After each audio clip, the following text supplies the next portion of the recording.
For 10 years, this guy was known as the unluckiest F-rank adventurer alive. No matter how hard he worked, every dungeon run ended in failure, every reward was garbage, and even a basic slime only dropped junk. But after dying a miserable death, a system error sent him back to day 1, with one tiny bug. His luck stat didn't reset. It glitched to 9,999. So when Sora entered his very first beginner dungeon and casually killed a normal slime, the system suddenly went insane. Instead of dropping worthless jelly, the corpse exploded with a divine-grade beam of light so massive it looked like an S-rank boss had just died. And inside that drop was an item that should never, ever exist in a starter dungeon. That's the moment Sora realizes he's no longer the unluckiest man alive. Because now the entire world is rigged in his favor. The dungeon floor was crowded at sunset, filled with young, vibrant warriors while Yukito leaned on his sword like a cane, his back hunched under the weight of his failures. Nearby, a man holds up a smartphone, the screen glowing with terrifying news of a monster invasion. "Look, the monsters are coming," he shouts, his face pale with terror. The sky outside is a hellish red, swarming with winged beasts that have already turned the city into a graveyard. Outside is already lost, the cry goes up, sending the crowd into a panicked frenzy. People scramble toward the depths of the dungeon, screaming that they need to escape deeper inside to survive. But the panic is met with cold reality. Monsters will soon be swarming up from the lower floors as well. A young man pauses, looking back at the stationary old man with pity and frustration. "Hey, old man, you need to escape too. Is this really the time to be hunting slimes?" he yells, trying to shake Yukito out of his trance. He reaches out, placing a firm hand on the old man's shoulder to pull him along. Yukito doesn't move, he simply brushes the hand away with a silent, stubborn resolve. He turns his back on the fleeing crowd, walking toward a pair of weak blue slimes as if they were the most important things in the world. "Old man," the youth calls out one last time,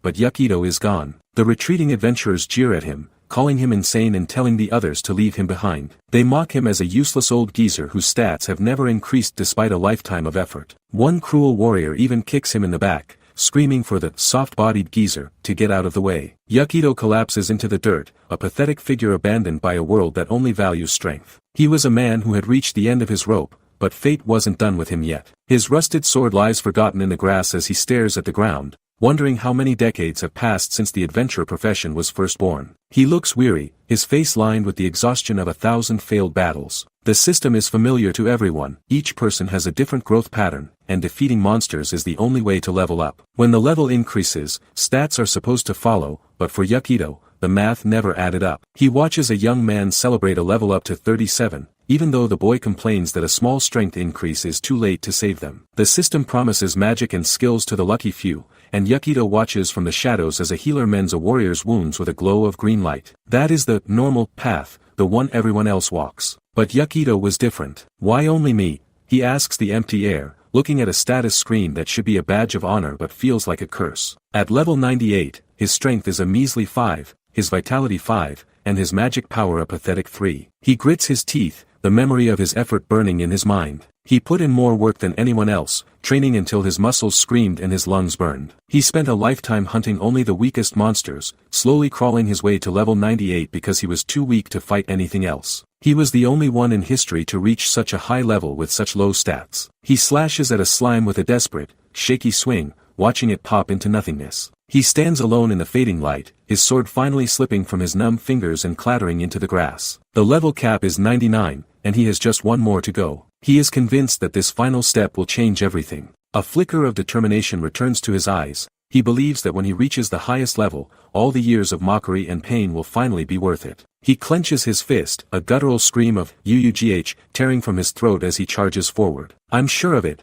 he tells himself, lunging at a blue slime and grabbing its rubbery body with his bare hands. He is convinced he must be a super late blooming type, a hero whose true power only awakens at the very end. He squeezes the creature with everything he has left, his face contorted with a mix of hope and madness. "It has to be," he roars, even as the slime's fluids coat his tattered clothes. A blue light begins to emanate from his body, a blinding aura that signals the moment he has waited for his entire life. His eye widens as the notification finally appears, LV.up. It's finally here. The system congratulates Yukito Takahashi for reaching the maximum level, and he looks at his trembling hands, tears streaming down his face. "Reward me for years of hardship," he begs the heavens. The status screen flickers into view, and his heart stops. Strength increased by 1. That's it. At level 99, his strength is now a 6. He falls to his knees in prayer, but the prayer turns into a silent scream of agony. He looks devastated, the realization crushing his soul. "No way, you've got to be kidding," he gasps, collapsing into the dirt. "Nothing at all, you won't give me anything." A single tear falls, landing in a growing pool of blood on the ground. It's hopeless. In the darkness, the glowing red eyes of high-level monsters begin to surround him. He can't go on,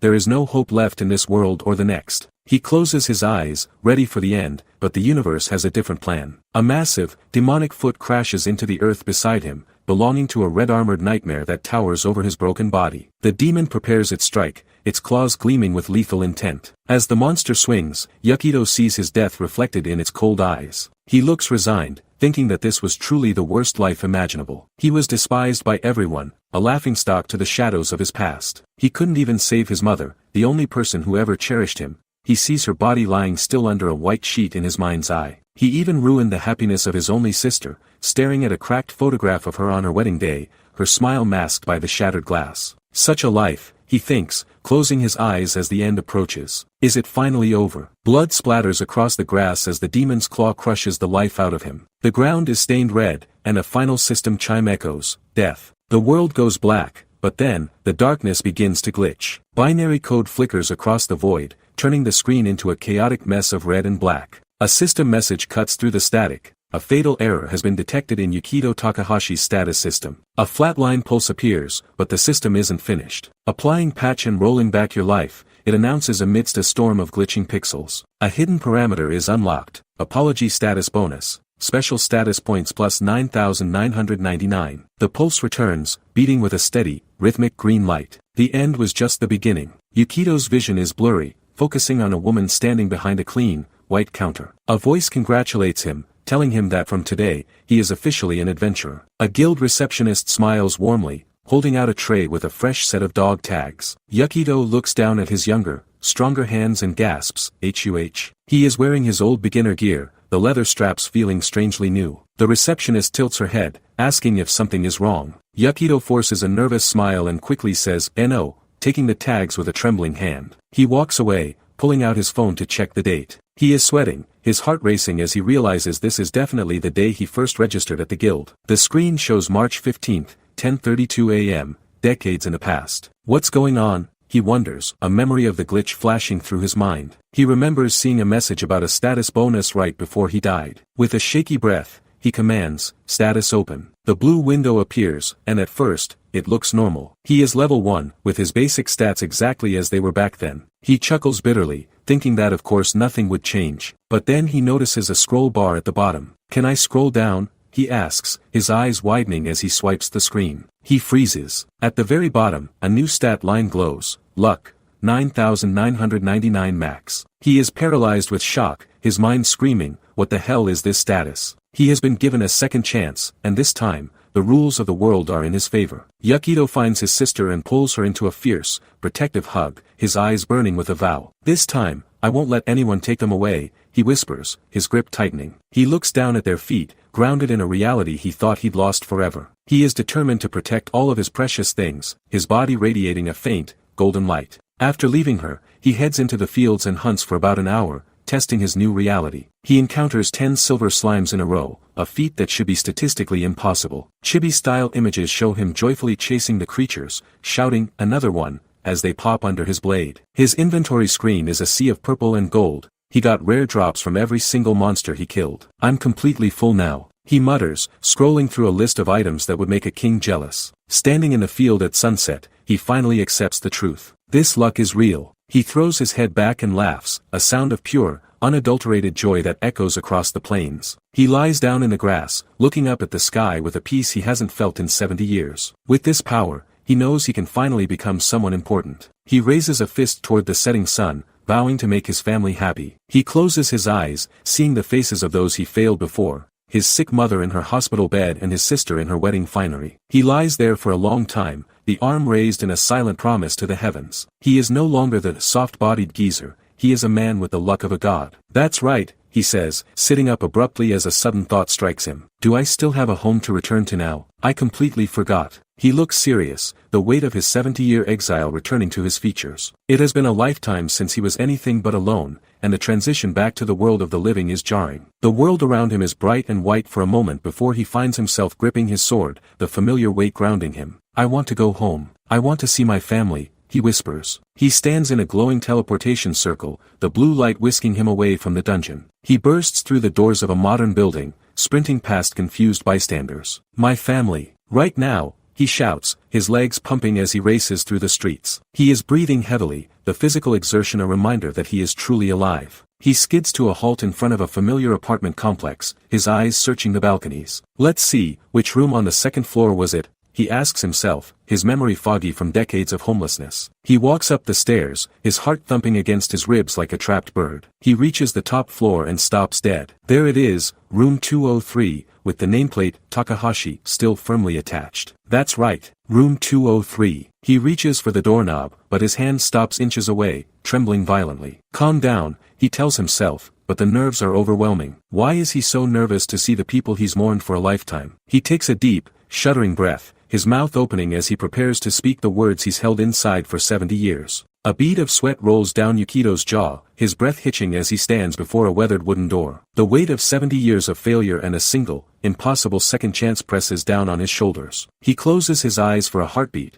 then snaps them open, his voice cracking with a mixture of terror and hope as he bellows, okay. He clenches his gloved hand over his chest, feeling the cold, hard metal of his adventurer dog tags biting into his palm. This is the moment that will prove if the rollback was real. The door creaks, a sliver of warm light spilling into the hallway as a young girl with dark hair and vibrant pink highlights peeks out. Her eyes widen, a small, surprised ah escaping her lips before a radiant, toothy smile transforms her face. Welcome home, big brother, Nozomi shouts, her voice a melody Yukido thought he'd never hear again. She swings the door wide, standing there in her crisp school uniform, the very picture of the life he once lost. Yukido's vision blurs, his green eyes shimmering with unshed tears as he stares at the sister he failed to protect in his past life. Nozomi, he cries, his voice thick with a lifetime of grief as he lunges forward. He pulls her into a fierce, desperate hug, burying his face in her shoulder as if she might vanish if he lets go. Nozomi is caught off guard, her feet dangling as she laughs nervously. Hey,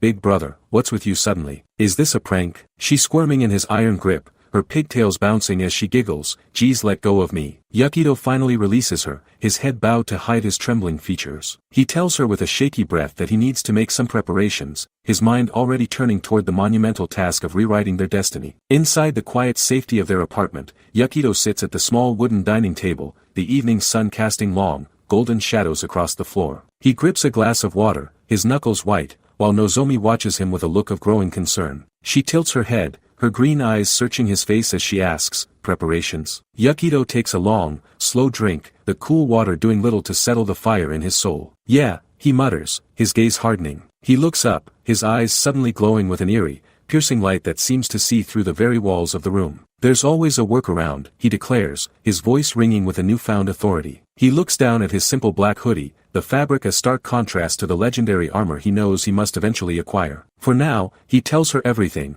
the death, the system error, and the impossible luck that has brought him back to this day. Nozomi's face lights up with pure, unadulterated excitement, her hands balled into fists as she shouts, amazing. But then, her expression shifts, a flicker of desperate hope crossing her features as she leans in. So with that luck, can you save Mom too? She asks, her voice barely a whisper. Yukido doesn't hesitate, his gaze steady as he takes another sip of his drink. Of course, he promises, though it will take some effort. He sets the glass down with a firm thud, the ice clinking against the glass like a battle cry. He has the luck of a god, and he will use every drop of it to save the woman who gave him everything. The next day, the world is a blur of motion and high stakes. Yukido stands before a sleek, modern counter, the air smelling of polished metal and magic. He lays out the shimmering silver plates of the S-rank armor he looted from the slimes, the metal reflecting the stunned face of the guild receptionist. I sold the rare items I had acquired, he reflects, watching as massive stacks of yen are pushed toward him. With a fortune in his pocket, he moves to a grand,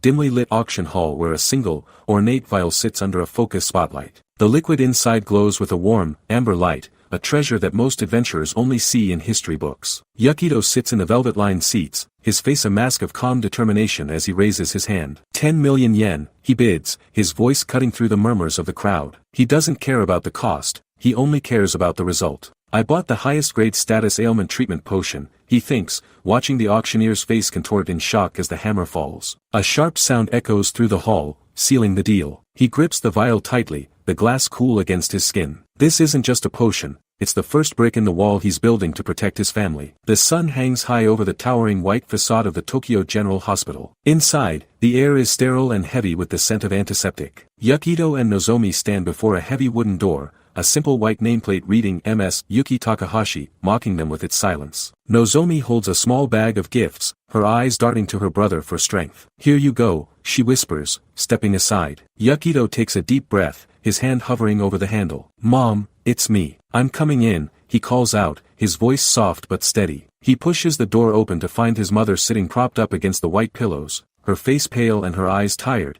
but a gentle smile gracing her lips the moment she sees them. I came to visit you, Yukito says, his heart aching at how fragile she looks. She reaches out with a trembling hand, her voice a raspy whisper as she asks, have you two been well? Yukito smiles, a genuine, warm expression that reaches his eyes. Mom, that's what we should be asking you, he replies. Nozomi bounces to the bedside, excitedly pulling a box of colorful fruit jellies from her bag. Here, I brought you a gift, she chirps. Yuki's eyes light up with a faint spark of joy. Oh my, thank you, she says, her hands clasping together in gratitude. But then she sighs, her gaze motherly and stern. But you don't need to bring anything next time. Use that money to feed yourselves better. Yukito steps closer, his shadow falling across the bed. Mom, you don't need to worry about money anymore, he says, his voice ringing with a promise that spans 2 lifetimes. He's no longer the helpless boy who watched her fade away, he is the man who will bring her back. Yukito leans in, his expression turning grave as he tells his mother he has another present for her today. She looks at him with a mix of curiosity and exhaustion, her brow furrowed. What is it? She asks. Yukito pulls the shimmering, high-grade potion from his pocket, the liquid dancing with magical light. This might be sudden, but I want you to drink this, he says, his voice leaving no room for argument. Nozomi beams from the side, her voice full of pride as she adds, Big brother earned money in the dungeon and bought it for you. Yuki stares at the vial, her eyes wide with disbelief. But Yukito, you just became an adventurer, right? Can you really earn enough to buy such an expensive item? She asks, her maternal instinct sensing the danger he must have faced. Yukito's eye narrows, a flash of his hidden power visible for a split second. I got lucky, he says simply. He gently presses the vial into her hands, urging her to drink. She takes a shaky breath and swallows the liquid in one go. For a moment, nothing happens. Then, a soft, golden glow begins to emanate from her skin. Shimmering particles rise into the air like fireflies, a brilliant aura of healing magic enveloping her entire body. Oh, she gasps, her eyes snapping open. Yukito watches her every move, his heart hammering against his ribs. How do you feel? He asks. Yuki looks at her hands, her face filling with a healthy color they haven't seen in years. Somehow my body suddenly feels lighter, she says, her voice gaining strength with every word. And it's easier to breathe. She sits up straight, the crushing weight of her illness lifting like a morning mist. Yukito's face softens into a smile of pure relief. That's great, he whispers, the first victory of his new life finally won. Nozomi can't contain herself, jumping for joy and shouting, yay, big brother, as she gives him a triumphant high five. In a moment of rare levity, Yukito feeds his mother a spoonful of the fruit jelly, though he makes a face and admits that the potion's taste wasn't very good. So here's something to cleanse your palate, he says, his eyes sparkling with mischief. The system confirms what his heart already knows, his mother's symptoms have been alleviated. The progression of her illness has stopped, a feat that should have been impossible. Over the following weeks, Yuki is seen in the hospital's bright corridors, her hands firmly gripping the parallel bars as she undergoes physical therapy. She works with a determined smile, her strength returning with every step. Finally, the day comes when she is permitted to recover at home. The family of 3 walks together under a brilliant blue sky, the sun warming their backs as they approach their apartment building. It's like a dream that we can live together as a family of 3 again, Yuki says, her voice full of wonder. Yukito looks at the 2 most important people in his life, his expression firm. It's not a dream, he insists. Back inside their home, the table is littered with empty bowls and plates, the remnants of a feast shared in peace. Yukito leans back, reflecting that home really is the most comfortable place after all. He watches his mother happily washing the dishes, her movements fluid and strong. He's saved her life for now, but he knows the root cause is still there, waiting to strike again. As the night deepens, Yukito and Nozomi sit at the table while the sound of running water fills the kitchen. Yukito's face is a mask of grim seriousness as he explains the reality of their situation. But it's still not enough, he says, his voice low. Nozomi looks at him, her eyes wide with sudden fear. Really? She asks. Yukito nods, his gaze fixed on the table. That potion is just a temporary measure. It can't cure the root cause. Nozomi's shoulders slump, her voice trembling as she asks what they should do. Yukito looks up, his eyes burning with a cold, calculated fire. We need a more powerful legendary L rank item. For example, something like an elixir. Nozomi perks up, her memory flashing back to a news report she saw on TV. Oh, I know about that. I saw it on TV. The world's best adventurers found one. An image of the legendary green veil appears in Yukito's mind, a treasure guarded by the most dangerous monsters in existence. He explains the brutal truth. Elixirs only appear below the 50th floor, and they can't be bought or sold. They are unique items that only the acquirer can use, a glory reserved for those who defeat the strong. Nozomi continues to dry the dishes, her brow furrowed in thought. If you can't buy it with money, that means you have to get it yourself, right? She asks. Yukito watches his mother's back as she works. That's how it is, he replies. He knows the world thinks he's a weakling with trash stats, but they don't know what he knows. Nozomi turns to him, her face pale with worry. Can you, big brother, go deeper than the 50th floor? She asks. Yukito lets out a short, dry laugh, flicking his fingers as if dismissing a ridiculous thought. No way, I'd definitely die. Nozomi is horrified, her mouth hanging open as she shouts, what? Then it's impossible. She looks at him as if he's lost his mind, but Yukito just smirks, a sharp, knowing glint in his green eyes. Well, normally, it would be, he thinks. He knows that the power he's been given isn't just about the numbers on a screen. His knowledge from his previous life is his ultimate weapon. He remembers a secret that the top guilds won't discover for years. Elixirs can actually appear outside the deep floors. He knows the one exception, the boss monster on the 20th floor, the ancient golem. Its rare drop is an elixir, a fact so obscure that it was considered a myth in his past life. He watches his mother and sister, his heart swelling with a protective rage. The appearance rate is extremely low, a rare drop from a rare boss monster that most would never see in 100 lifetimes. But with his current luck stat of 9,999, the impossible is just another Tuesday. He stands by the fridge, his reflection in the glass showing a man who is ready to challenge the gods themselves. I should definitely be able to get an elixir, he vows. Nozomi watches him from the sink, her eyes narrowing with suspicion. Big brother has that face again, like he's plotting something, she teases, a small smile playing on her lips. Yukito pauses, a pitcher of tea in his hand, his expression going blank. Was I making that face? He wonders, trying to maintain his composure. Nozomi just winks at him, holding up two glasses with a playful flourish. Well, whatever. Anyway, you can handle it somehow, right, big brother? Yukito smiles back, the warmth of her trust filling his chest. Of course I can, he says, pouring the tea with a steady hand. But as the liquid fills the glasses, his mind drifts back to a memory of a past life, a bitter encounter with an arrogant warrior. The man laughed in his face, calling him an amateur and mocking his trash skills. There's no way a trash skill that misses 70% of the time would hit me, the man roared, lunging forward with a perfect hit skill, called the bee sting strike. Yukito's eyes narrow as he remembers the humiliation. He isn't that man anymore. He lunges forward in his mind, his body a blur of motion as he draws his massive sword. The blade hums with a terrifying power, the air itself screaming as he swings. He's not just relying on luck, he's bringing 70 years of combat experience to a world that thinks he's a beginner. A framed photo of the family sits on the table, a silent reminder of the life he is fighting to keep. Yukito prepares his gear, his mind focused on the task ahead. He reviews the things needed to enter a dungeon,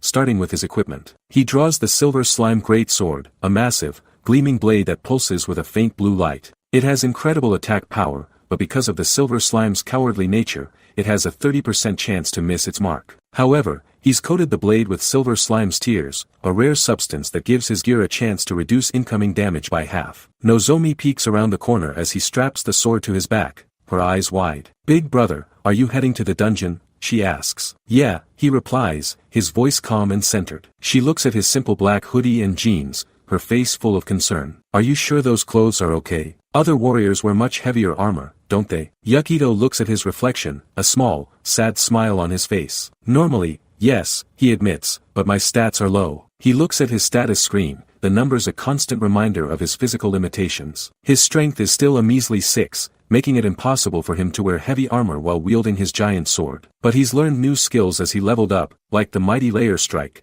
a warrior skill that delivers a devastating critical hit. He taps the screen, his resolve hardening. He doesn't need armor if he's fast enough to never be hit. Nozomi thinks for a moment, her finger tapping her chin. So you're going to raise your stats, right? Let's see. The 5th floor. The entrance to the dungeon looms before Yakido, a swirling green portal set into the gnarled roots of a massive, ancient tree. This is the Alice Crown, a place known to adventurers as the Broken Forest. Yakido steps through the portal, his feet crunching on the damp, mossy earth. He knows that the monsters in this place have a rare drop called the Miracle Fruit, a treasure that can bypass the normal limits of stat growth. Before he left, Nozomi handed him a wrapped lunchbox with a bright smile, telling him to be careful and joking that he might get full from all those fruits. Yakido took the gift, his heart full. That helps, he said, before stepping out the door with a final "I'll be going then." Now, he stands in the heart of the dark, oppressive forest. The air is thick with the scent of decay and ancient magic. He looks around at the twisted, vein-like roots and glowing mushrooms, his hand resting on the hilt of his sword. This is the 5th floor. He whispers, his voice swallowed by the shadows. Yakido moves through the broken forest with the grace of a predator,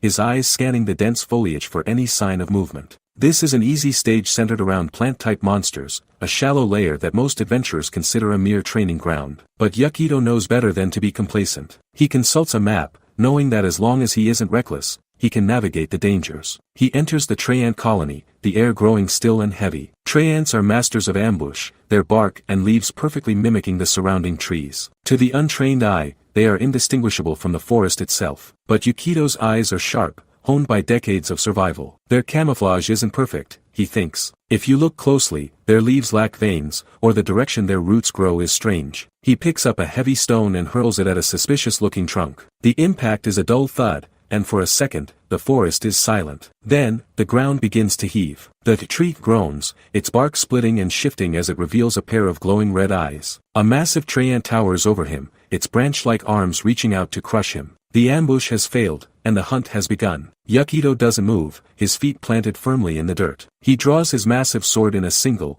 fluid motion, the blade catching the faint light of the forest. This is a hit, he says, his voice a cold, hard promise. He lunges forward, the silver slime greatsword trailing a wake of brilliant blue energy. He swings with a power that defies his low stats, the blade biting deep into the Trent's wooden chest. A golden, critical, notification explodes in the air, the force of the blow shattering the monster's core. The Treyant lets out a final, splintering scream before collapsing into a heap of dead wood. Yakido wipes a spray of sap from his face, his breath steady. As long as he's careful about surprise attacks, these are opponents he can easily defeat. He looks down at the remains, and his eyes widen with joy. There, nestled in the splinters, is a glowing red fruit. "Oh, here it is," he exclaims, picking up the miracle fruit. He takes a large bite, the juice sweet and tart on his tongue. It tastes like a thin slice of pear or apple, he notes, chewing thoughtfully. Well, the taste doesn't matter. He opens his status screen and watches with a smirk as his strength stat ticks up by 1. Great, they've increased. The miracle fruit provides a minor stat boosting effect, and with his luck, he can harvest them until his body can no longer contain the power. With this, he vows, looking out into the dark, endless forest, even someone with trash stats like me can become stronger. The light of the forest seems to brighten around him as he prepares for the next kill. A blinding white light fades into a simple text box, declaring that after the initial encounter, Yakido didn't slow down for a second. He hunted Treyants like a man possessed, his blade a constant blur against the gnarled bark of the forest. We see him mid-swing, his silver slime greatsword glowing with a lethal blue aura as it carves through a massive wooden limb. The word critical explodes in golden letters across the air, a testament to his precision despite his low base stats. On the forest floor, vibrant miracle fruits, red, orange, and blue, glimmer like jewels among the debris. The text, "Hunt and Eat," appears, summarizing his brutal, repetitive routine. Even as a chibi version of himself sits on a small mat, picking at a bowl of greens with chopsticks, the exhaustion is clear. He mutters that he's tired of the same taste, the miracle fruits becoming a chore rather than a treat. But the results of this monotonous grind are undeniable, and he's about to see just how far his luck has carried him. The screen shifts to a deep blue status window, revealing the fruits of his labor. Yakido Takahashi has reached level 23. His stats are a strange mix of the mediocre and the godlike. His strength sits at a measly 6, but it's bolstered by a massive plus 27 bonus. His vitality, dexterity, and agility all show similar patterns, low base numbers supplemented by huge maximum bonuses from the fruits he's consumed. But the real anomaly is at the bottom of the list. His luck stat is pinned at 99.99, flashing with the word max. He reflects that he has finally reached the average level for warriors at this stage of the dungeon. It's a modest goal, but for someone starting with trash stats, it's a monumental achievement. Yukito stands in a clearing, the dim light of the broken forest filtering through the canopy as he raises his arms above his head. He lets out a long, satisfied breath, his muscles aching from the days of constant combat. He decides that he's done enough for today and that it's finally time to head back to the safety of his home. He reaches for the hilt of the massive sword resting against a nearby tree, his mind already drifting toward a warm meal and a real bed. But just as he begins to relax, the atmosphere shifts. A sharp, jagged sound effect cuts through the silence, and Yukito's eyes narrow. He spins around, his hand gripping his weapon as he demands to know who's hiding in the shadows. From the gloom of the thicket, two figures emerge, their silhouettes mocking and arrogant. The first is a tall, lanky man wearing a simple metal pot helmet and a dark vest. He has a predatory grin that reveals several solid gold teeth, and he sneers that monopolizing the hunting grounds isn't a good look. Behind him stands a shorter, stouter man draped in a heavy dark cloak, his fingers adorned with thick gold rings. He chuckles, adding that they're going to have to teach this newbie some manners. Yukito stares at them, his gaze dropping to their waists. He realizes instantly that they aren't carrying adventure cards. These aren't fellow hunters, they are crawlers, more commonly known as wanderers. These are illegal criminals who lurk in the depths of dungeons to prey on unsuspecting adventurers. A red-bordered warning poster appears in his mind, a grim reminder from the guild to beware of these suspicious individuals. Yukito admits to himself that while he knew about them from his past life's information, he never actually expected to encounter them this early. The tall thug leans forward, his face contorting into a mask of pure, unadulterated greed. His single visible eye widens until the veins are visible against the white, and he mocks Yukito, asking if he's too scared to speak. He tells the boy not to wet himself, because if he ruins that expensive-looking equipment, it'll lower its resale value. The short mage behind him smirks, his eyes glinting with the same malice. Yukito looks at them with a cold, detached expression. He mutters that the situation is simply ridiculous. He looks the tall thug dead in the eye and states clearly that he doesn't have even a single twig to spare for criminals like them. The insult lands like a physical blow. The tall thug's face turns a deep, angry red, and he bellows that Yukito is an ignorant fool. He draws a jagged short sword, his voice dropping to a murderous growl as he declares that if Yukito refuses to hand over the gear, they'll just kill him and take it from his cold, dead hands. The mage steps up, leveling a gnarled wooden staff topped with a glowing orange orb. He laughs, asking if Yukito really thinks he can win a 2-on-1 fight against experienced killers. The tall thug doesn't wait for an answer. He lunges forward, his body a blur of motion as he closes the distance. Yukito doesn't flinch. He meets the charge head-on, his own feet kicking up dust as he sprints toward the attacker. The thug sneers, thinking Yukito is an amateur for charging a warrior while a mage is casting from the rear. He screams that the basic strategy is to take out the mage first,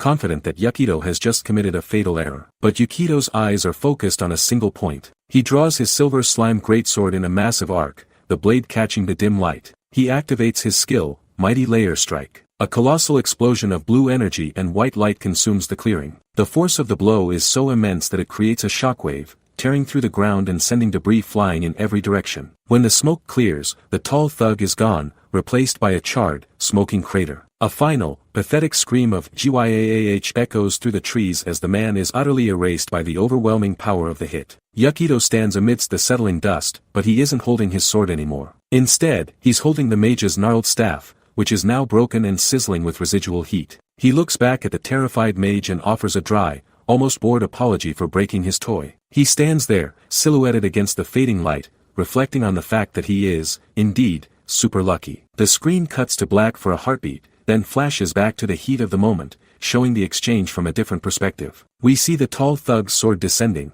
a bad notification appearing as Yukito's luck intervenes. The thug's eyes bulge in terror as he realizes there's no resistance to his blade. It's as if he's cutting through air. Then, the word ultimate fills the screen in rainbow colors. Yukito's counterattack isn't just a strike, it's a divine judgment. The tall thug is sent spiraling through the air, his weapon shattered, his body broken before he even hits the ground. The mage is left trembling, his staff clutched in shaking hands. He stammers that the activation rate for a skill like that is only 30%, his mind unable to process how a newbie could land such a perfect, devastating blow. He whispers in awe and terror about the incredible luck he's just witnessed. Yukito looks at him, his green eyes glowing with a faint, predatory light. He calmly remarks that now, it's finally a one-on-one fight. He checks his internal logs, noting that everything activated exactly as it should have. He analyzes the enemy's previous move, identifying it as the bee sting strike, a level 25 skill. This confirms that he was facing an opponent much higher ranked than himself. He explains the mechanics to himself. The Bee Sting Strike is a perfect hit attack that can't be evaded, but it reduces the user's attack power by 30%. However, Yakido had prepared for this. He had applied Silver Slime's Tears to his clothing, a rare substance that has a 1/3 probability of having incoming damage. With his maxed out luck, that 1/3 probability became a certainty. Between the skill's natural penalty and the Tears protection, Yakido only took about 30% of the original damage. He touches his stomach, noting that if he didn't have his luck, there might have been a literal hole in his gut right now. The mage is gasping for air, his face pale as he stares at the spot where his partner was vaporized. He can't believe Yamada was taken down in a single hit. Yakido, showing a rare moment of mercy, tells the man that if he surrenders now, he might consider forgiving him. But the mage's fear turns back into desperate arrogance. He screams at Yakido not to underestimate him, claiming that at this close range, a mage can easily handle a warrior. Yakido just nods, agreeing that it's true. From this distance, it would be impossible for a warrior to close the gap before a spell is fired. The mage laughs, thinking Yakido is giving up as the boy slides his great sword back into its sheath. But Yakido's expression remains unchanged. He tells the criminal that he isn't giving up, he's just going to use a different tool for the job. He holds up the random staff he snatched from the mage earlier. The mage sneers, calling him an amateur and asking if he even knows what that piece of junk is. Yakido replies calmly that he knows exactly what it is. He picked it up from a tree ant that failed to drop any fruit, a rare, but often ignored, drop. He explains the lore of the item. The random staff is technically a rare item, but the adventuring world considers it unstable garbage. It activates random magic, and the activation rates are heavily biased toward failure. It's a joke item known throughout the world for being useless in a real fight. He recites the statistics from memory, a 40% chance of total failure, 30% for beginner-level magic, 20% for random buffs or debuffs, and a tiny 9% chance for intermediate magic. The mage mocks him, pointing out that while Yakido's Mighty Layer Strike might get lucky hits, it's impossible to intentionally draw a specific spell from the random staff while the selection process is in progress. He's confident that Yakido is gambling his life on a 9% chance. Yakido ignores the taunts and begins to channel his energy into the staff. He announces that the spell he's casting right now is the intermediate magic, Fireball. The mage laughs even harder, thinking that even if Yakido hits that 9% chance, his own magic is bolstered by magic power plus 50 equipment. He declares that his fireball will be stronger and that Yakido's beginner's luck ends right here. He unleashes his own spell, a swirling orb of flame that screams through the air. But Yakido's staff begins to pulse with an intensity that defies the laws of magic. He mutters that it finally came out, and that he's ready too. Instead of a standard fireball, the random staff erupts with a blinding, multicolored light. Symbols of stars, triangles, and question marks swirl around the wood as the random staff text appears in flaming red letters. A massive, dark sphere of concentrated heat begins to form at the tip of the staff, dwarfing the mage's puny attack. It's not a fireball, it's the advanced magic meteor. The mage's jaw drops, his eyes bulging as he realizes the impossible has happened. Yakido has bypassed the failure rate, the beginner magic, and even the intermediate magic to pull the rarest possible outcome from the garbage staff. A giant, molten rock descends from the sky, its surface cracked and glowing with internal fires. The mage screams, "What?" as his own fireball is swallowed by the sheer mass of the incoming projectile. He falls to his knees, babbling that it's impossible for a newbie to draw an advanced magic like meteor. The clearing is bathed in a hellish orange light as the meteor makes impact. The mage tries to laugh it off, desperately claiming that it must be an illusion, a trick of the light meant to scare him. But then the heat hits him. He screams that it's hot, unbearably, lethally hot. The flames lick at his cloak, and the sheer pressure of the spell forces him into the dirt. In a moment of pure, pathetic terror, the mage loses control of his bladder, a dark stain spreading across his trousers as he realizes he's about to die. He lets out one final, soul-shattering "Gyaaa" as the inferno consumes him. The meteor detonates with the force of a small sun, turning the forest floor into a sea of fire and ash.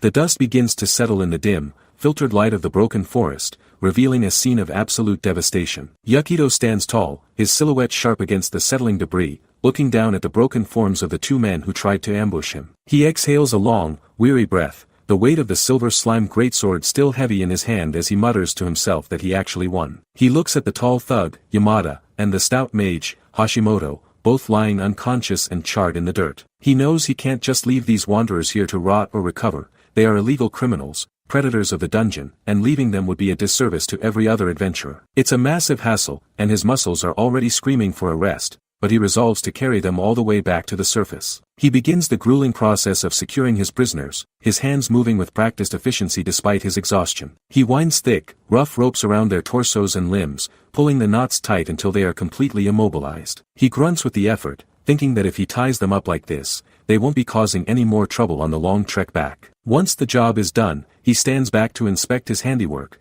wiping sweat from his brow and deciding that should do it. He looks toward the distant light of the forest exit, knowing it's finally time to return to the surface and leave this nightmare behind. The journey is a blur of physical agony as he drags the heavy, dead weight of two grown men through the winding paths of the dungeon. A small, simplified version of himself appears in his mind, trudging up endless stone stairs from the 5th basement floor all the way back to the entrance, coffins trailing behind him as a symbol of his burden. After what feels like an eternity, he finally crosses the threshold back into the city, immediately handing the wanderers over to the local police. The night air is cool against his skin, but the ordeal isn't over yet. He spends hours in a sterile room, recounting every detail of the ambush. By the time he finished giving his statement, the moon is high in the sky and the city has fallen into a quiet slumber. He stretches his aching neck, the joints popping loudly in the silence as he admits to himself that he is utterly exhausted. The next morning, the sun shines brightly through the glass facade of the Adventurers Guild as Yukito walks through the sliding doors. He's traded his combat gear for a simple black jacket and white shirt,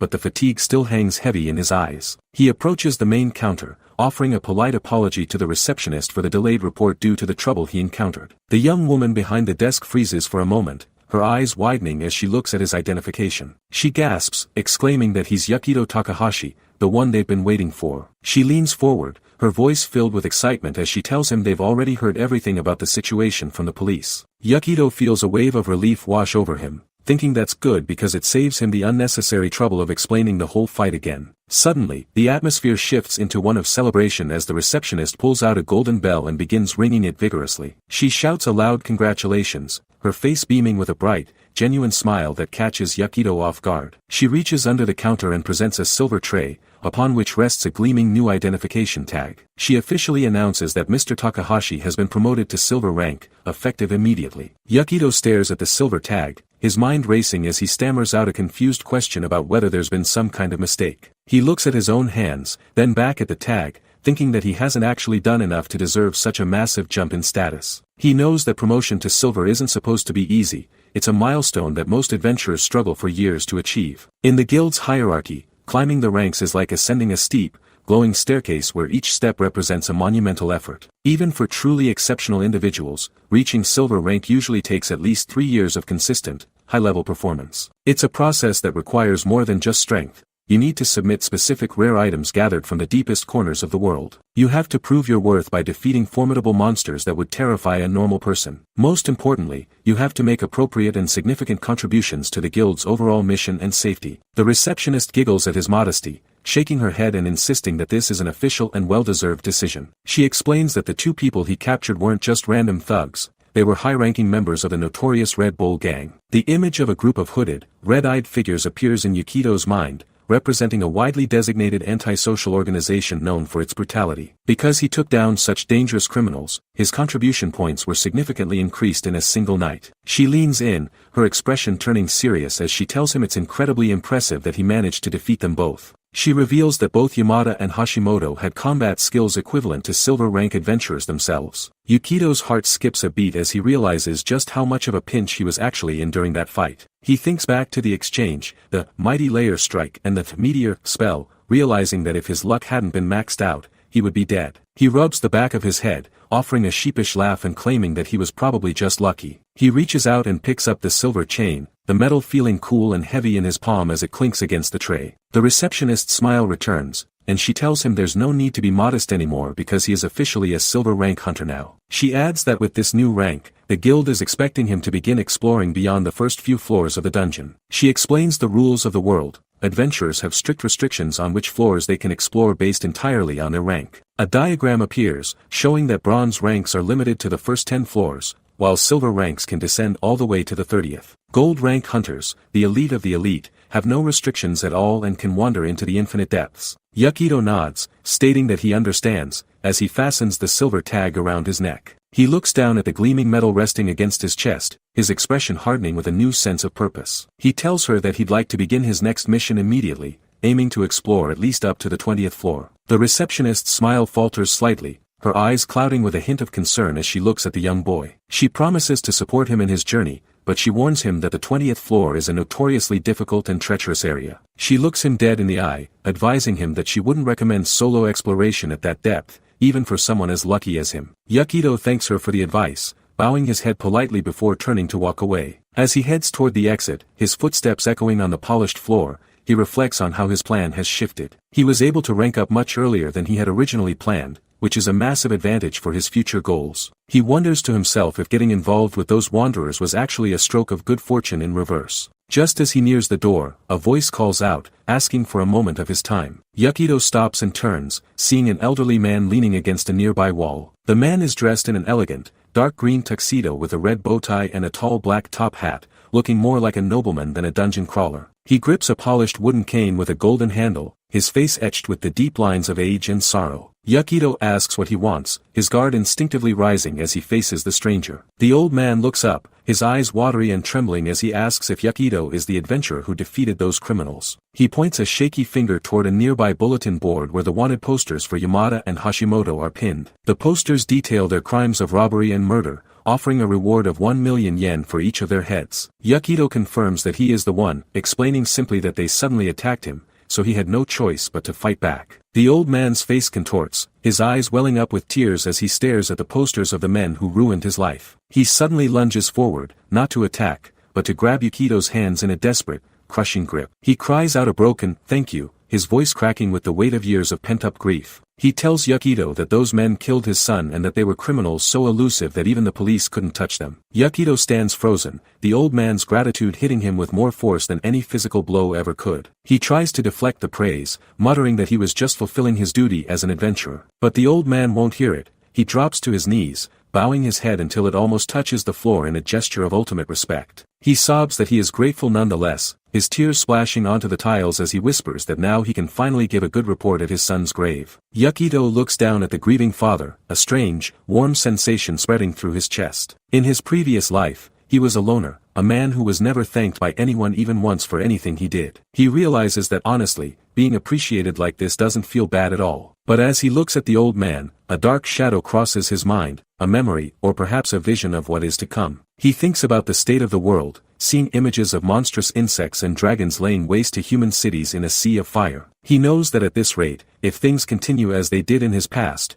the entire world will eventually be destroyed. He wonders if he, as someone who knows the dark future, should be doing more to change the course of history. He stands there in silence, his finger tapping against his chin as he weighs the burden of his knowledge. Then, he shakes the thought away, telling himself not to get ahead of himself and calling himself a slime guy for being so arrogant. He knows he doesn't have the power to change the entire world yet. He's still just a boy with a silver tag. He slaps his cheeks with both hands, the sharp sting grounding him in the present moment. He decides that first and foremost, he needs to save his mother from the fate that awaits her. That is his top priority, the one thing that matters more than the fate of the world or the gratitude of strangers. With his resolve renewed, he turns and walks out of the guild, his eyes fixed on the horizon. Meanwhile, in a dark, cramped room illuminated only by the flickering light of a single lantern, a new threat is brewing. A massive, bald man with glowing red eyes and thick gold earrings slams his fist onto a stone table, his face twisted in a mask of pure rage. He bellows a curse, his voice echoing off the damp walls as he stares at a newspaper clipping on the table. He can't believe that Yamada and Hashimoto, two of his best men,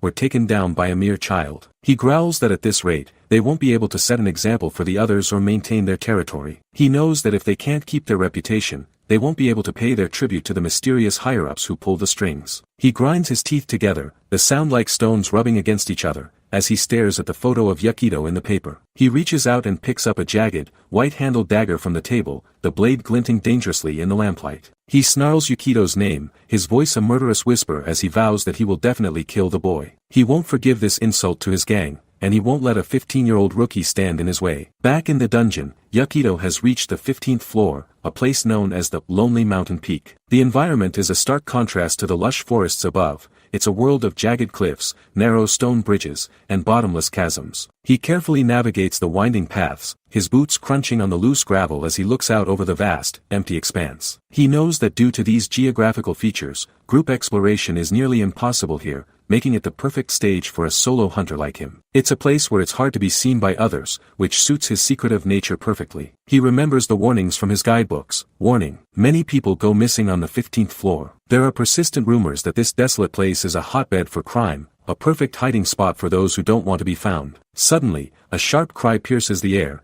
and Yukito looks up to see a massive bird of prey diving toward him from the clouds. He barely has time to react as the creature's talons rake across the stone where he was standing just a second ago. He knows he needs to level up significantly before he even thinks about challenging the 20th floor. He draws his sword in a blur of motion, the blade whistling through the air as he engages the winged beast. He thinks back to his earlier days, a chibi version of himself hunting endless waves of silver slimes until they simply stopped appearing. Now, he has no choice but to grind through numbers again, facing larger and more dangerous foes. He locks eyes with a massive, stone-skinned golem that emerges from the mountainside, its single red eye fixed on him. He tells himself to go all out, his body moving with a fluid grace that belies his low base stats. He dodges a massive stone fist, the impact shattering the ground beneath him, and counters with a precise strike to the golem's joints. He then finds himself facing a colossal, armored bear, its roar shaking the very foundations of the mountain. He leaps into the air, his sword glowing with blue energy as he brings it down in a devastating arc. The battle is fierce and relentless, but Yukito's luck holds true,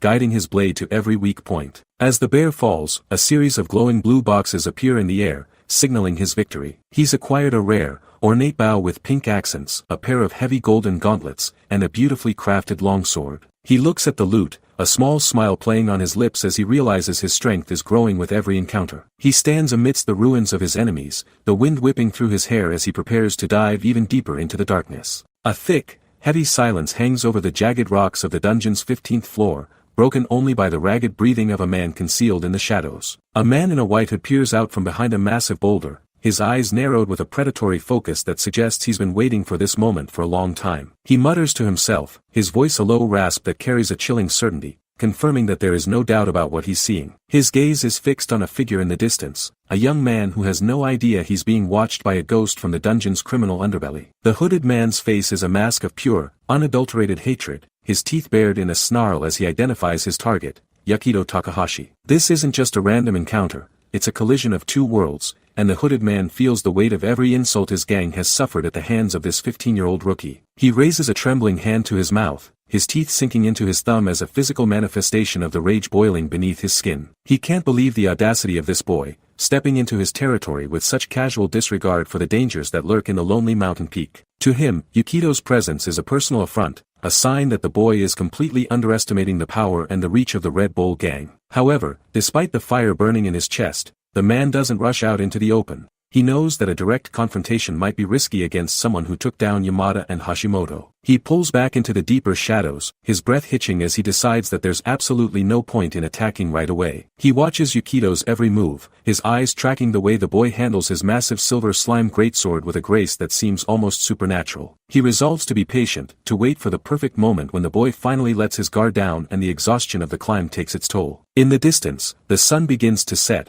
casting long, distorted shadows across the jagged cliffs and narrow stone bridges of the 15th floor. The hooded man watches as Yukito finds a small, sheltered alcove and begins the process of setting up a camp for the night. A small fire crackles to life, its orange glow dancing against the cold stone walls as Yukito sits down, his silhouette sharp against the flickering flames. The stalker remains motionless, his hood pulled low as he observes the boy's routine, noting the way he checks his gear and stares into the fire with a distant, haunted look. He realizes that Yukito intends to stay on this floor for a while, perhaps to grind for levels or to search for rare loot in the bottomless chasms. A wicked, twisted smile spreads across the man's face as he realizes that this extended stay gives him all the time he needs to set his trap. He's thought of a good plan, one that doesn't require him to risk his own life in a sword fight against a monster-slaying prodigy. He looks at Yukito one last time, his eyes cold and devoid of any mercy, deciding that a guy like him isn't even worth dealing with directly. Under the eerie, blood-red glow of a massive moon that hangs over the dungeon peaks, the hooded man begins to run.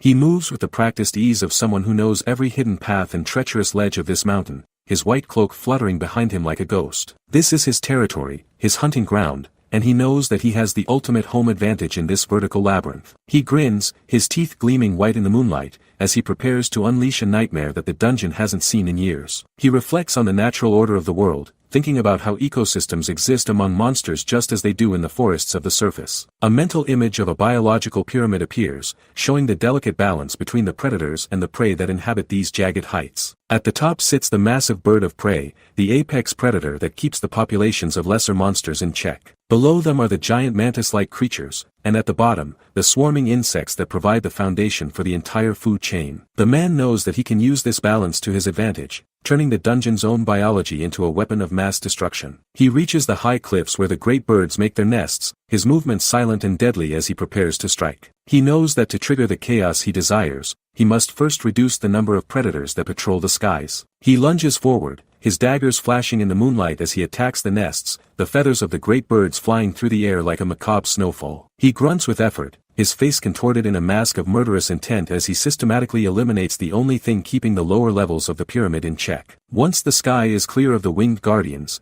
he moves to the next phase of his plan, standing at the edge of a precipice overlooking a dark, yawning chasm. He reaches into a heavy brown sack at his waist, his fingers brushing against thousands of tiny, nutrient-rich seeds. He begins to scatter the bait into the darkness, his voice a low chant as he commands the dungeon to increase the prey. Deep within the cracks of the mountain, the sound of skittering legs begins to rise, a low hum that vibrates through the very stone beneath his feet. Thousands of giant, mantis-like insects, known as death hoppers, begin to emerge from their hiding spots, drawn by the sudden abundance of food. These monsters reproduce at a terrifying rate, their numbers doubling and tripling in the absence of the birds that once hunted them. The man watches with a sense of dark satisfaction as the swarm grows, a roiling carpet of green and black that threatens to consume everything in its path. He knows that if the ecological pyramid collapses, these creatures will easily overpopulate the entire floor in a matter of hours. He retreats to a small, stone-walled room hidden within the cliffs, the walls lined with flickering torches that cast long, dancing shadows. He sits on a simple wooden bed, his hands resting on his knees as he mutters that it should be about time for the final act to begin. He reaches for a jagged,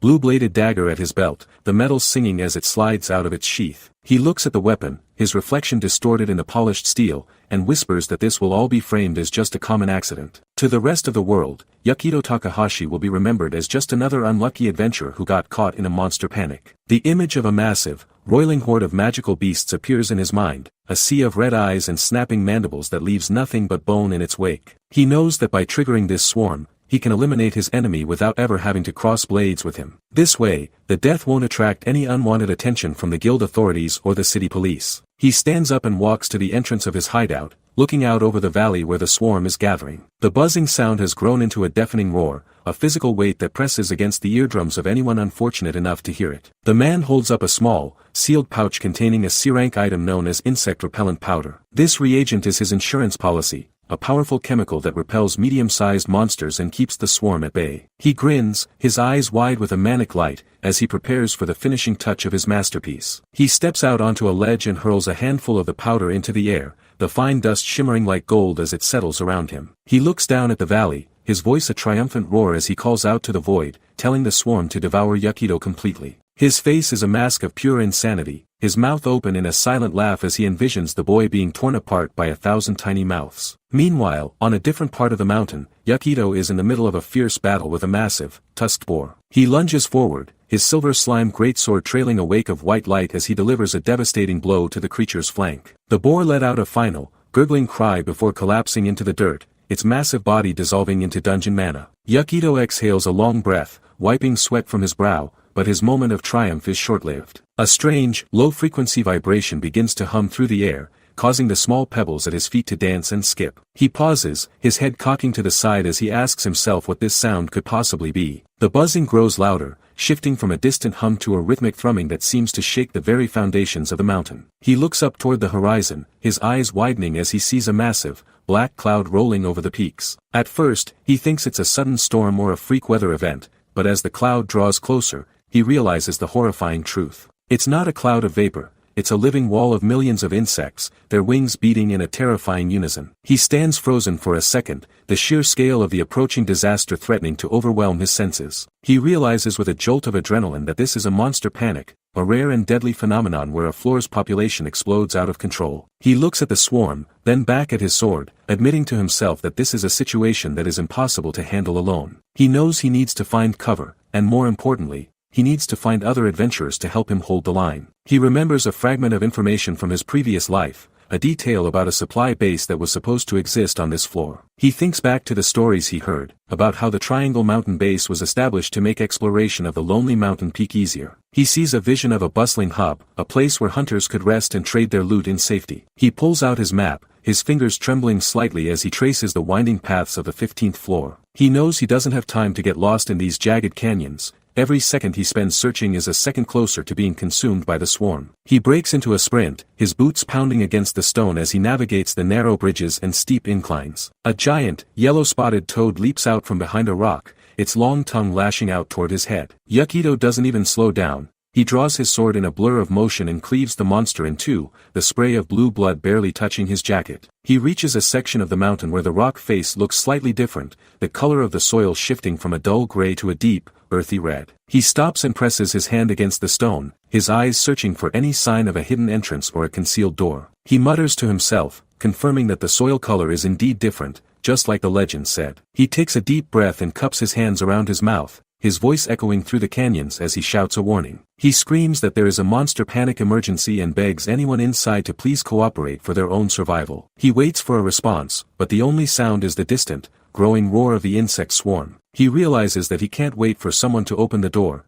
He has to force his way in before the wave of death reaches him. He raises his great sword high above his head, the blade glowing with a fierce, blue energy as he channels his strength into a single point. He brings the weapon down with a thunderous crash, the impact shattering the stone wall and sending a cloud of dust and debris flying into the air. He charges through the opening, his sword ready for a fight, but the scene that greets him is not what he expected. Instead of a fortified guild outpost, he finds a dark, damp cavern filled with people who are tied up and gagged. Men and women of all ages are lying on the cold ground, their hands bound behind their backs and wooden blocks stuffed into their mouths. They are dressed in nothing but their undergarments, their skin pale and bruised from their ordeal. Yukito stands there for a moment, his sword still glowing, his mind struggling to process the bizarre sight. He looks at a large, muscular man and a young woman with long red hair, both of whom are staring at him with wide, terrified eyes. A bead of sweat rolls down Yukito's temple as he offers a sheepish, confused smile, wondering aloud if perhaps these people have some kind of strange hobby. The captives begin to struggle against their bonds, their muffled cries filling the cavern as they try to communicate their desperation. Yukito realizes his mistake and quickly moves to help them, his expression turning serious as he sees the fear in their eyes. He kneels beside the red-haired woman and carefully cuts through her ropes with a small dagger,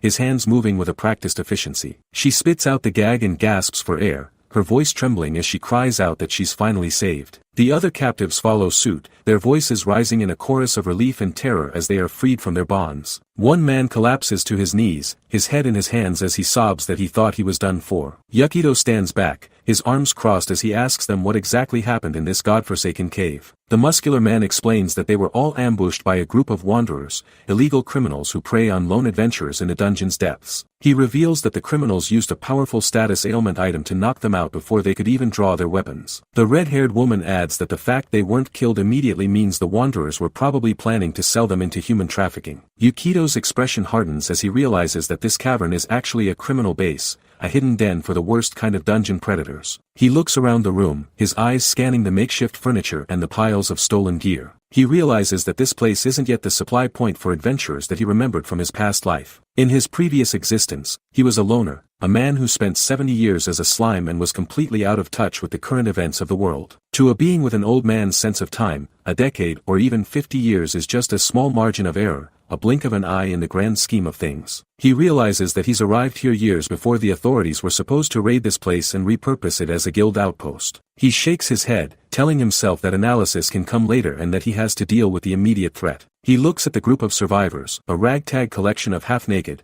traumatized people who look like they can barely stand, let alone fight. He knows he has to make do with these forces if they are going to have any chance of surviving the night. He clenches his fist, a faint glow of mana shimmering around his hand as he prepares to take command. He tells them that he understands the situation and that they need to listen to him very carefully if they want to live. He points toward the entrance of the cave, his voice booming with a newfound authority that silences the murmurs of the crowd. He tells them that a huge swarm of death hoppers is approaching right now and that the entire mountain is about to be overrun. The survivors look toward the opening, their faces turning pale as they see the sky turning black with the approaching horde. The buzzing has become a physical force, a wall of sound that vibrates through their very bones. One woman screams, her hands flying to her face as she asks what is going on and if this is really a monster panic. The muscular man stares at the horizon, his voice a whisper of pure dread as he realizes there are way too many of them to fight. Yukito steps forward, his silhouette framed by the dark, roiling clouds of insects that are now blotting out the sun. He tells them again that as they can see,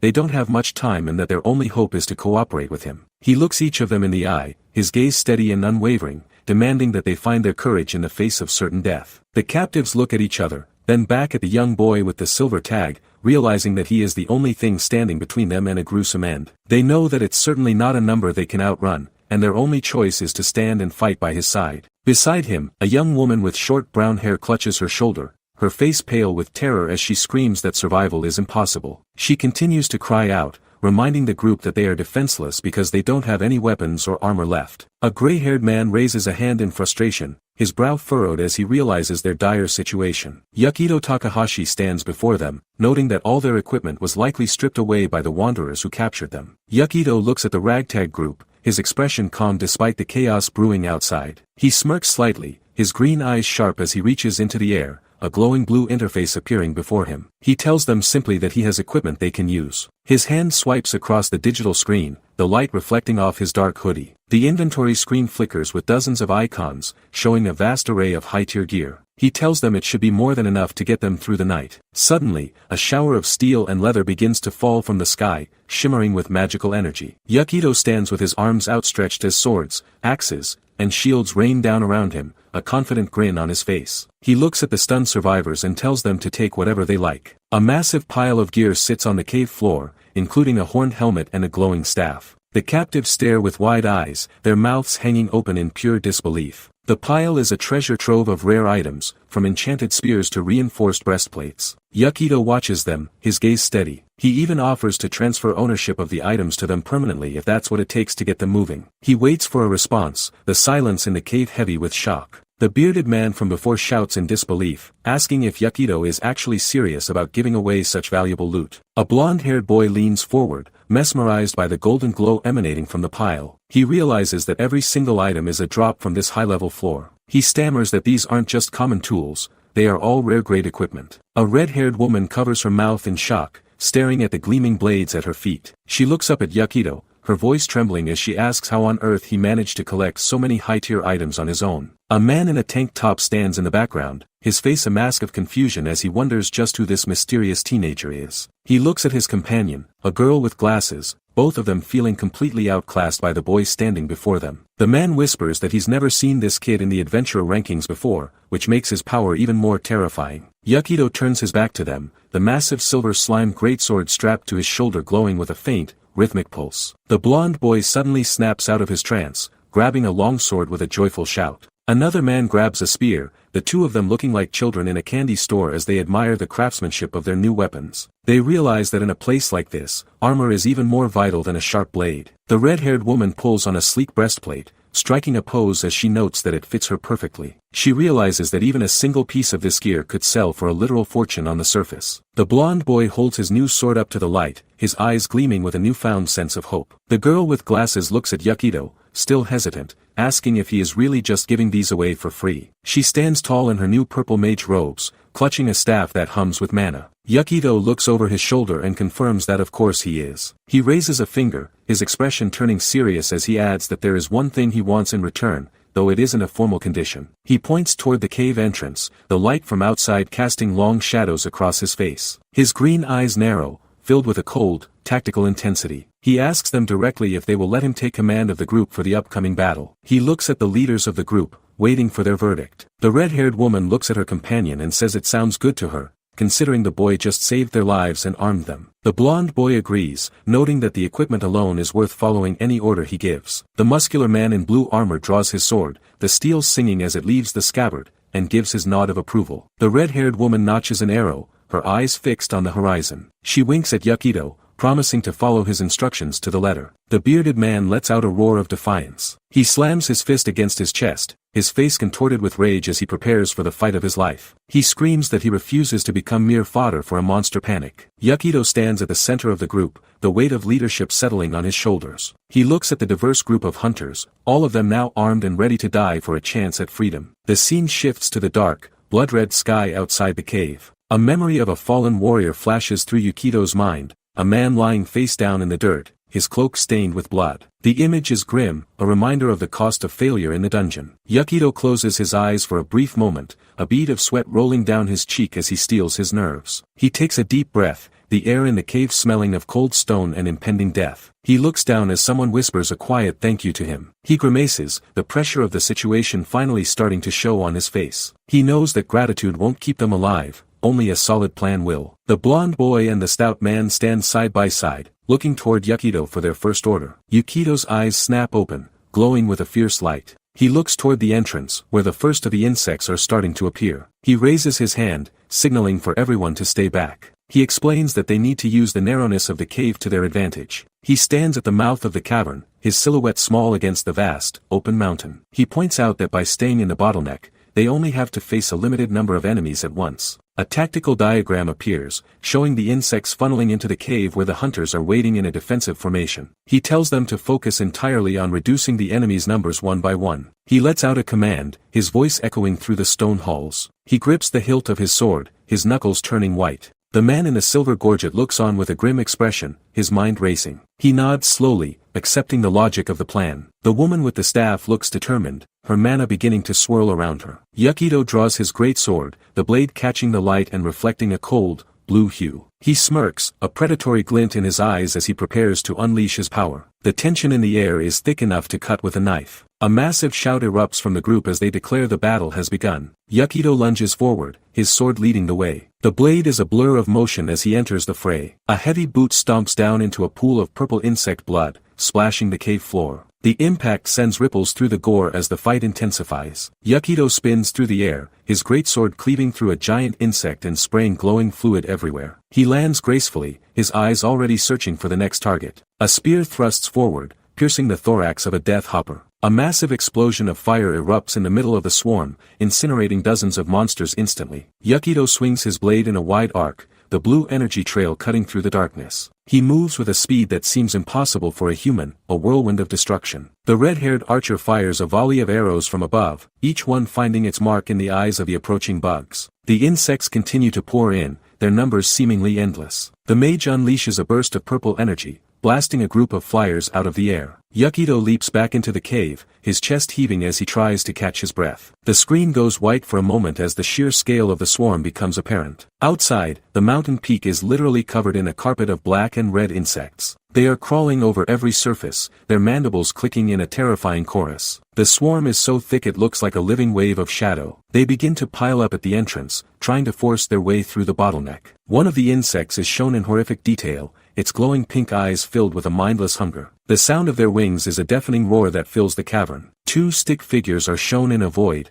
representing the group's dwindling hope. The ceiling of the cave begins to groan under the weight of the monsters outside. Dust and rocks fall as the insects start to burrow through the very stone. The man in the silver gorget curses under his breath, his face covered in grime. He shouts that there are simply too many of them to hold back. The blonde boy looks up in horror as the ceiling cracks further. The muscular man in red armor swings his axe desperately, but for every one he kills, 10 more take its place. A massive crack splits the stone above them. Yukito slashes through another hopper, but his expression is grim. He realizes that this battle of attrition isn't getting them anywhere. He asks himself if they can really hold them off like this for much longer. A massive tremor shakes the entire mountain. Huge boulders begin to tumble from the heights, crushing insects and hunters alike. Yukito looks up, his eyes wide as he realizes the ceiling is about to give way. He screams a warning that the entire structure is collapsing. More debris falls, filling the air with choking dust. He orders everyone to retreat further into the cave without breaking their formation. He looks down and notices something half buried in the dirt. Cracks spread across the floor as the mountain groans. More rocks fall, nearly hitting the survivors. The swarm pours through the new openings in the ceiling. The cave is becoming a tomb as the insects flood in from every direction. The hunters are forced back, their formation crumbling. A dark shadow looms over them. The insects are relentless, their wings creating a wind that blows out the torches. The ground beneath them is slick with blood and ichor. A giant hopper lunges forward, its mandibles wide. Yukito realizes these things are literally eating through the entire mountain to get to them. The group is huddled together in the deepest part of the cave, surrounded on all sides. Someone screams, asking what they should do as they are gradually losing ground. Yukito looks around, his mind searching for a way out. He realizes this place was an unstable, abandoned mine that was never finished. He sees the old wooden supports and the half-carved tunnels. He spots a barrel and some discarded tools in a corner. His eyes widen as he sees a bundle of red sticks on the ground. He realizes it's dynamite,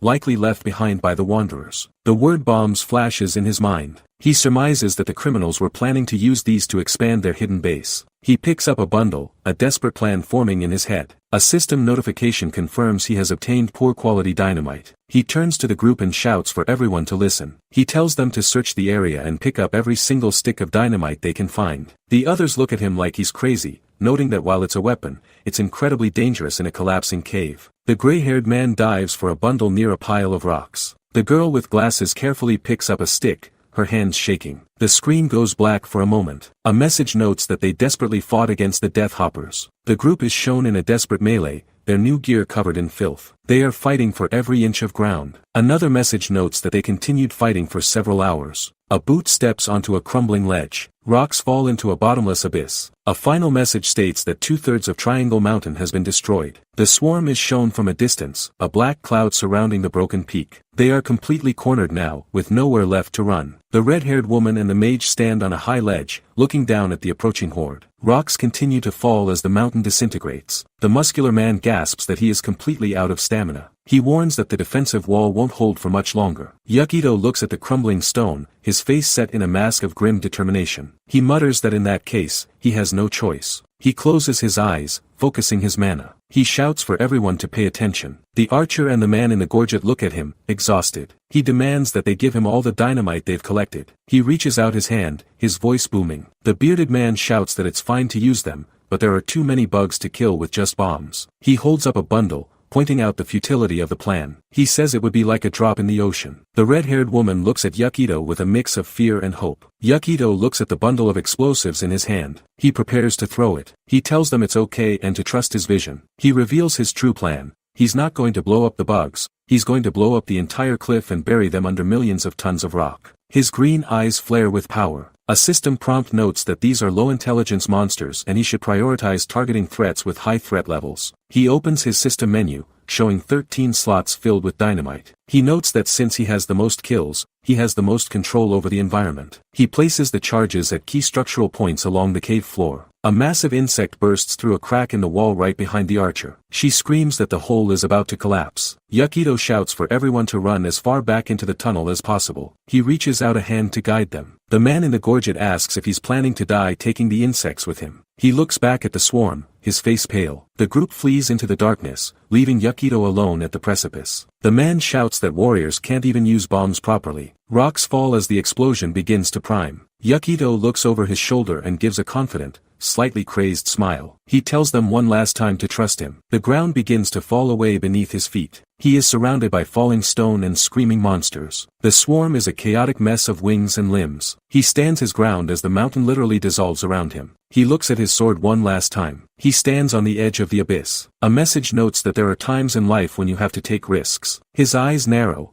focused on the final button. Another message states that it seems that time is now. A system prompt asks if he wants to use 13 sticks of dynamite all at once. His finger hovers over the yes button. He presses it, and the screen erupts into a blinding flash of light as the insects are consumed by the blast. He plunges through the air, a dark silhouette against the jagged cave walls, while a swarm of massive, green-winged insects closes in from above with their mandibles clicking in anticipation. Below him, the ground rushes up, a dusty expanse of rock that offers no safety, only the cold embrace of the dungeon floor. He stares down the approaching horde, a cocky smirk playing on his lips as he shouts for the damn locusts to come and get him. The system interface flickers a deep, ominous red, flashing a warning that he lacks the explosives proficiency skill, which slashes his detonation probability by a staggering 50%. He grinds his teeth, knowing his low warrior stats are working against him, but he puts everything on his hidden luck stat to bridge the gap. Another warning pops up, highlighting the poor quality of the dynamite and further reducing his chances by 25%, leaving him with a literal coin flip between victory and a messy death. He whispers a desperate plea for the spark to catch, his heart hammering against his ribs as the digital countdown hits 0. Suddenly, the interface turns a triumphant blue, announcing a successful use just as the world vanishes into a blinding pillar of white light. A deafening roar echoes through the mountain as the dynamite ignites, sending a shockwave that ripples through the stone and turns the air into a furnace. The lead insect is caught dead center in the blast, its chitinous shell shattering instantly as the intense heat incinerates its wings and thorax. A massive explosion erupts, a chaotic bloom of orange and yellow fire that consumes everything in its path, turning the swarm into falling cinders. Yukito is thrown back by the force, his body silhouetted against the inferno as rocks and insect limbs rain down around him in a macabre shower. The mountain itself seems to groan under the pressure, the ceiling of the cave finally giving way as the blast clears a path through the suffocating horde. As the smoke begins to swirl, Yukito doesn't wait for the dust to settle, his hand gripping the hilt of his massive greatsword with white-knuckled intensity. He lunges forward through the haze, his boots skidding on the loose gravel as he prepares to unleash a devastating counterattack. The air hums with mana as he activates his skill, a brilliant blue light erupting from the blade and carving a path through the darkness. He roars the name of his technique, the mighty layer strike, as he swings the heavy steel in a wide,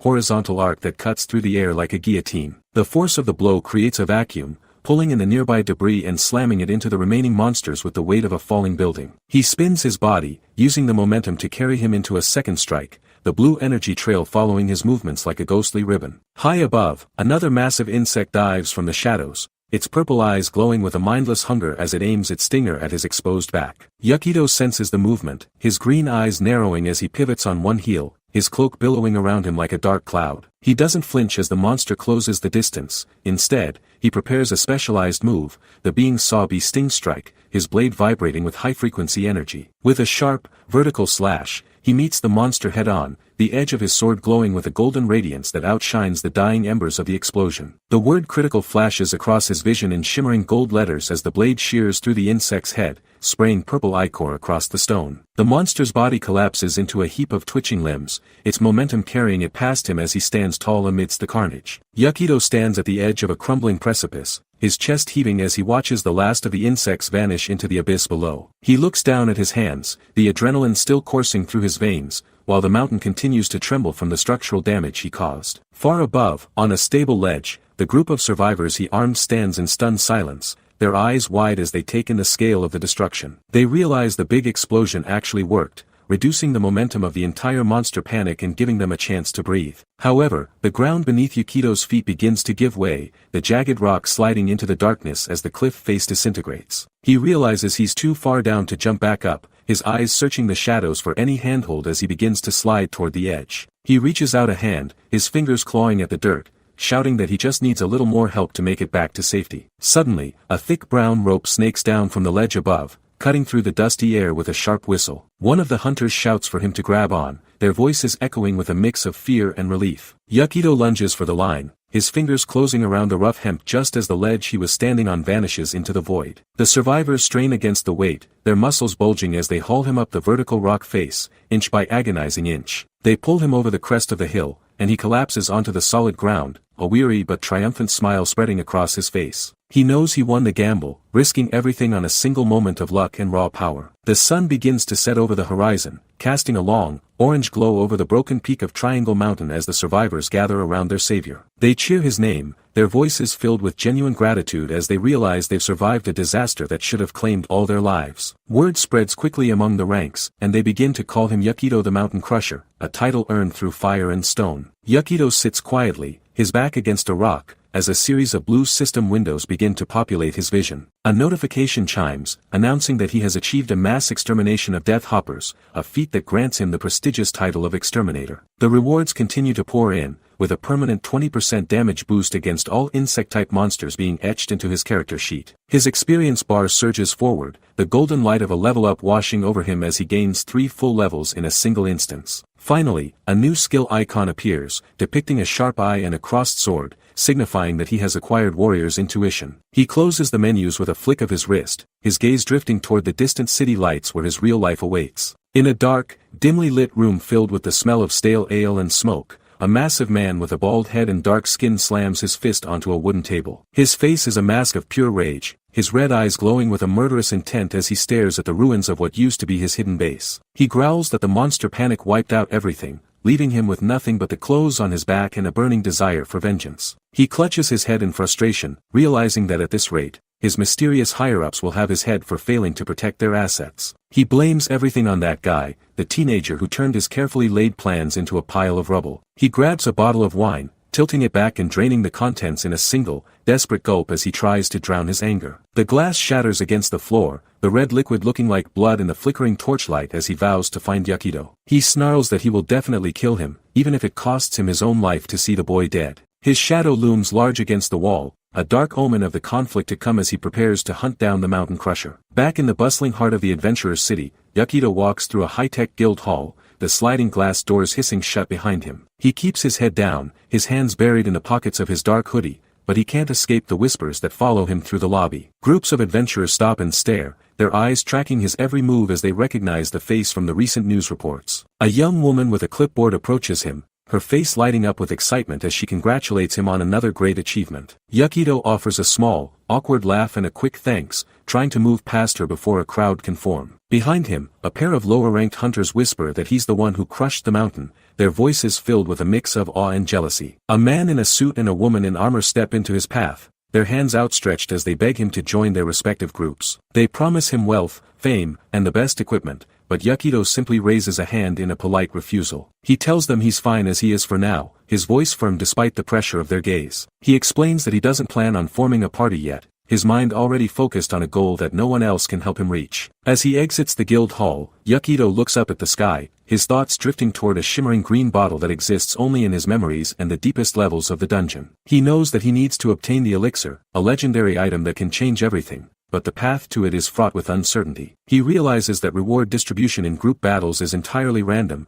meaning that if he joins a party, he might lose his chance to claim the prize for himself. Moreover, he's noticed that other people's drop items always seem to have a lower rarity than his own, a quirk of his unique stats that he can't afford to ignore. He sighs, realizing that even his incredible luck isn't omnipotent and that he has to be careful with his next moves. He remembers his previous life, a time when he was always solo and had no one to rely on but himself. It's a familiar feeling, a cold comfort that has kept him alive through 2 lifetimes, and he's not ready to give it up just yet. He walks down the quiet street, his sneakers clicking against the pavement as he heads toward the one place where he can truly be himself. The scene shifts to a modest apartment building bathed in the soft, golden light of a setting sun, where birds circle lazily in the warm evening air. Inside, the smell of home-cooked food fills the small kitchen, a sharp contrast to the metallic scent of blood and stone in the dungeon. Yakido stands in the doorway, his expression softening as his younger sister rushes to greet him with a wide, joyful smile. She tells him to come on and sit down, her eyes sparkling as she points toward a table overflowing with delicious dishes. There's a large plate of golden brown tonkatsu, steaming bowls of rice,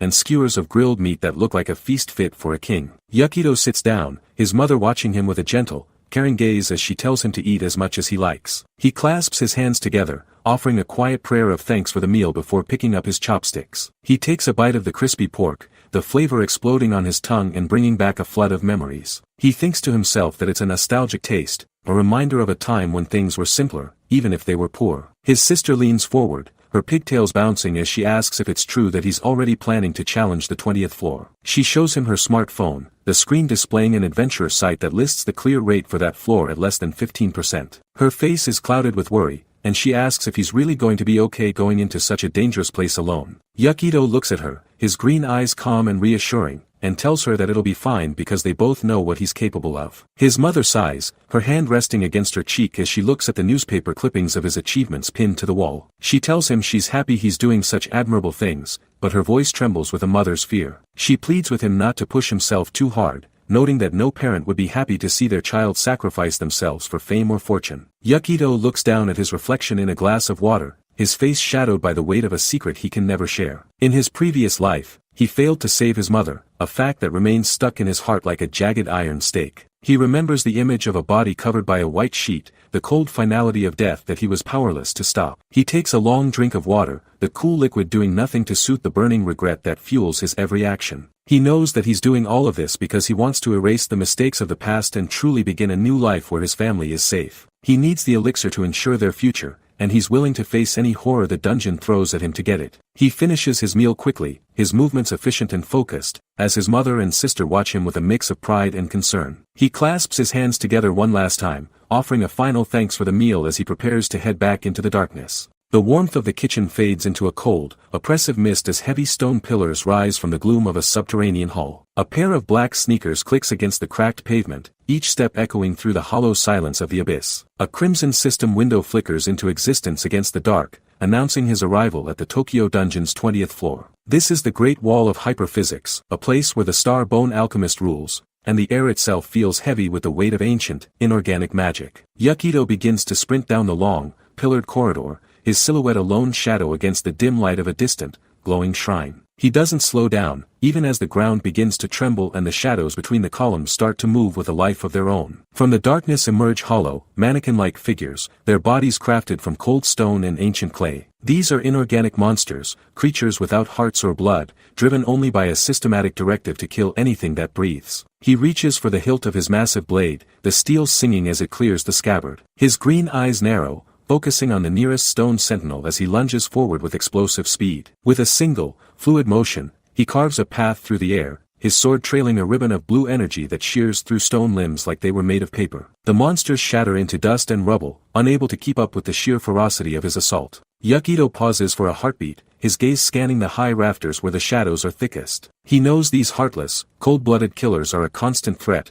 never tiring and never feeling fear. Suddenly, a screech tears through the silence as a winged gargoyle drops from the ceiling, its claws outstretched and its eyes glowing with a predatory light. It dives toward him like a falling star, aiming to crush him against the cold floor. He doesn't panic. Instead, he pivots on his heel, the monster's claws whistling past his ear as he rolls beneath the strike. He realizes that while these creatures are powerful, their thinking is systematic and predictable. As the gargoyle struggles to regain its momentum, Yukito is already moving, his blade coming up in a brutal arc that catches the beast midair. It crashes into the stone, its inorganic form disintegrating into a pile of useless rocks as he stands tall over the remains. His boots come to a sharp halt as a new, much larger shadow looms over the path ahead. A single, glowing red eye ignites in the darkness, followed by the grinding sound of massive boulders shifting against one another. A giant stone golem, a titan of the 20th floor, pulls itself from the masonry, its body a fortress of jagged rock and glowing purple energy. It towers over Yukito, its presence suffocating, a true test of whether he belongs in the deeper levels of the dungeon. Yukito stares up at the behemoth, his expression unreadable as he begins to analyze its movements. He knows that if he can properly analyze their patterns, even a god of stone can be toppled. He tightens his grip on his sword, the metal reflecting the ominous glow of the golem's core. He isn't just looking for a way to survive. He's looking for the one flaw that will allow him to end this fight in a single blow. The golem raises a fist the size of a carriage, the air groaning under the pressure as it brings the hammer down. Yukito waits until the very last microsecond, then vanishes in a blur of motion just as the floor shatters beneath the impact. He sprints up the golem's massive arm, his sneakers finding purchase on the rough stone as he lunges toward the glowing eye. He tells himself that he can definitely conquer this floor, his resolve hardening into a weapon sharper than any blade. He leaps into the air, his body silhouetted against the ceiling as he brings his sword down in a devastating overhead strike. The blade connects with the golem's core, a brilliant explosion of white light and purple shards filling the chamber. The titan groans, its massive form cracking and buckling until it finally collapses into a mountain of rubble. The dust begins to settle, leaving Yukito standing alone in the center of the destruction, the path forward finally clear. At the end of the hall stands a pair of massive blue doors, their surface etched with intricate silver patterns that seem to pulse with a life of their own. Yukito approaches them slowly, his breath hitching as he realizes what lies on the other side. He places his hands against the cold metal, his muscles straining as he begins to push. This isn't just about clearing a floor anymore, it's about the promise he made to himself and his family. As the doors groan open, a blinding golden light spills out, washing over him and erasing the shadows of the dungeon. He steps forward into the unknown, the thought that today he changes his life echoing in his mind like a sacred vow. He has survived the mountain, the insects, and the stone sentinels, and now, the real journey begins.